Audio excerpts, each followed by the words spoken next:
तुम राम को लाए हो, हम कृष्ण को लाएंगे।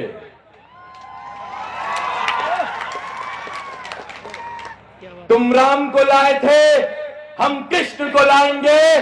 तुमने भगवा लहराया था, हम पीतांबर लहराएंगे। और इस बार अपने युवा साथियों संग मिल फिर से नारायणी सेना बनवाएंगे। और इस बार नारायणी सेना का नाम होगा अहिर रेजिमेंट। निसंदेह हमारा प्रधानमंत्री भी बनेगा। और रही बात अहिर रेजिमेंट की, ये समाज का एक छोटा सा मुद्दा है। ये समाज का छोटा सा मुद्दा है। We are one of the largest community of India, approximately 26 crore. 26 crore हम हैं।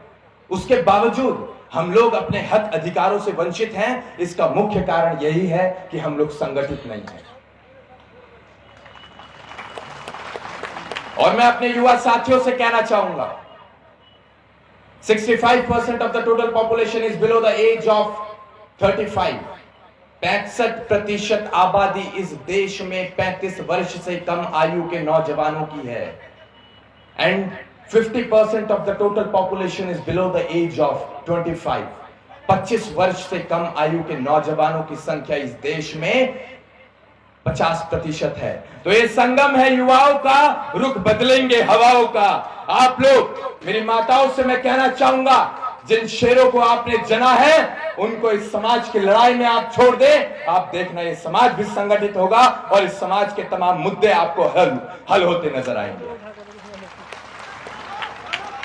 किसी भी लड़ाई को लड़ने से पहले जरूरी होता है उस लड़ाई का भाव आपके अंदर होना।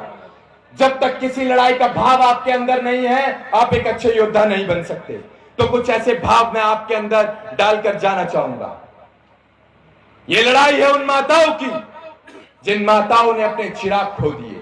कई माताएं ऐसी थी जिनके इकलौते चिराग थे, आज उनके आंगन सूने हैं। ये उन माओं की लड़ाई है। ये लड़ाई है उन बहनों की जिनके सुहाग उजड़ गए। ये लड़ाई उन बहनों की है। ये लड़ाई है उन बहनों की जिन्होंने बीते कुछ दिन पहले रक्षाबंधन मनाते हुए अपने भाइयों की कलाइयां ढूंढी होंगी। ये उन बहनों की लड़ाई है। तो किन माताओं की लड़ाई है, किन बहनों की लड़ाई है, जब तक आप नहीं समझ पाएंगे, आप इकट्ठे तो होंगे लेकिन आप उस भेड़ की तरह इकट्ठे होंगे। और आज की तारीख में इस समाज को जरूरत है शेर की भीड़ की, भेड़ की भीड़ की हमें जरूरत नहीं है। हमने कहा था, निकला ये बेटा, आपके समाज का ये बेटा आपके बीच ऐसे ही दहाड़ता आपको नजर आएगा।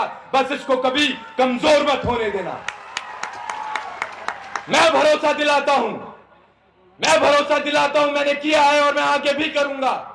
मेरे हिस्से की जो रोटी होगी मैं अपने साथ संघर्ष कर रहे अपने साथियों को खिला दूंगा, लेकिन उनको कभी भूखा सोने नहीं दूंगा। मैं भरोसा दिलाता हूं कि अपने शरीर का एक एक कतरा मैं अपने समाज को समर्पित करके चले जाऊंगा। बस भविष्य में जब इस समाज के छोटे से सिपाही के साथ कोई अनहोनी हो या ये आपके बीच से चला जाए तो आपको कहना चाहूंगा, इसको शहीद का दर्जा देना। ये समाज का छोटा सा सिपाही इस समाज के लिए सरहद पर तो नहीं खड़ा है, लेकिन ऐसी कई सरहदें पार कर आप लोगों को जोड़ने निकला है।